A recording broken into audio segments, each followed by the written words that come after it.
বিশ্ববাজারে জ্বালানি তেলের ক্রমবর্ধমান দাম বৃদ্ধির প্রভাবেই নাবিশ্বাস্য হয়ে উঠেছে সাধারণ মানুষের জীবন। এর মধ্যেই বেঁচে থাকার তাগিদে এক অমানবিক জীবনযুদ্ধে নেমেছেন দিনাজপুরের বড়পুকুরিয়া কয়লাখনি এলাকার একদল নারী শ্রমিক। প্রতিদিন খনির পেছনে নোংরা নর্দমার পানিতে নেমে তারা খুঁজছেন কালোসোনা খ্যাত কয়লার গুঁড়ো।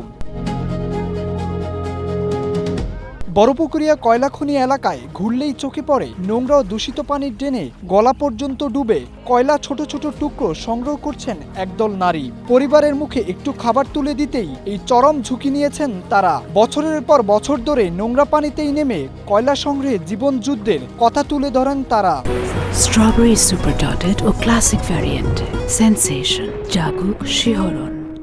এই যে আমার জমি গেছে 2 বিঘা, আমার ছেলে নাই, মেয়ে খালি আছে, মেয়েকে চাকরি দেয় না, ছেলে হলে দিল হয়।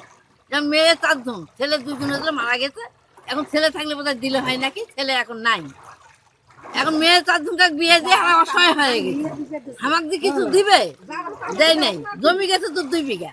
এক্ষুনি আমার বাড়ি ঘর ভাঙে যাচ্ছে, বাড়ি ফাটা টাকাটা আমাকে দেবে না। সরকার থেকে কি পাচ্ছি, কোনো অনুদান নাই। কয়লা সংগ্রহকারী এই নারী শ্রমিকরা বলছেন এখানে কাজের সুযোগ সীমিত। এই শ্রমিকদের 2টি গ্রুপে ভাগ করা হয়েছে। প্রতিটি গ্রুপ সপ্তাহে মাত্র একদিন কাজ করার সুযোগ পায়। দিনরাত 24 ঘন্টা শিফটে ভাগ হয়ে তারা এই কাজ করেন। ঝড় বৃষ্টি কিংবা হাড়কাঁপুনি শীতে কোনো কিছুই তাদের থামিয়ে রাখতে পারে না। দিন হাজুরি 250 হয়, 300 হয়, হয়তো কোনো দিন 150 হয়। এইভাবে তুলি নিয়ে যাই, সংসারে এখানে দিয়ে হয় না।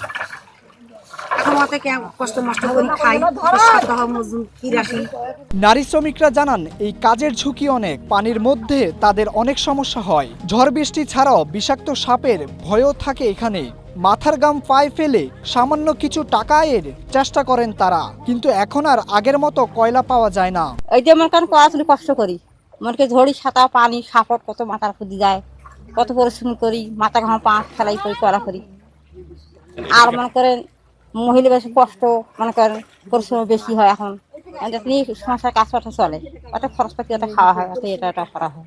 এই তো মহিলা বেশি কাজ। অত্যন্ত নোংরা এই পানিতে দীর্ঘক্ষণ থাকার ফলে এসব নারীরা চর্মরোগ, শ্বাসকষ্ট এবং প্রজনন স্বাস্থ্যের নানা জটিলতায় ভুগছেন। তবুও অভাবের তাড়নায় তারা এই ঝুঁকিপূর্ণ কাজ করতে বাধ্য হচ্ছেন। কারো জমি গেছে, কারো বাড়ি, কিন্তু ক্ষতিপূরণ পেয়েছেন সামান্য। নিজেদের জমি হারিয়ে নিঃস্ব হওয়ায় ক্ষোভ প্রকাশ করলেন তারা। Mushur Rahman Mohin, Asia post.